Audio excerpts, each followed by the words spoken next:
Gerald Napoles, Kim Molina, planning to have first baby in 2027. Plano na nina Gerald Napoles at Kim Molina na bumuo ng kanilang sariling pamilya sa 2027, halos isang taon matapos silang ikasal noong ika-1 ng Marso, 2026 sa Bohol.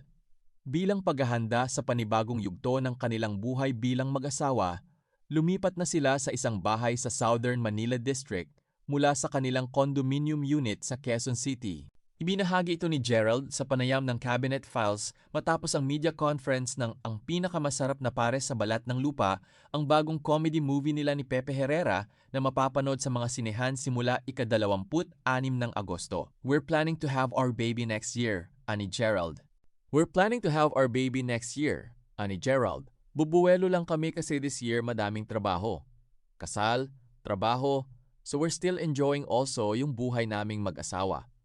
Recently, lumipat kami ng bahay in preparation nga sa pagbe-baby. Yung condo sa Quezon City nandiyan pa rin kasi sa South kami nakatira. So for most of my projects, especially si Gabo na nasa Norte at Maynila ang shoot, halfway house ko siya.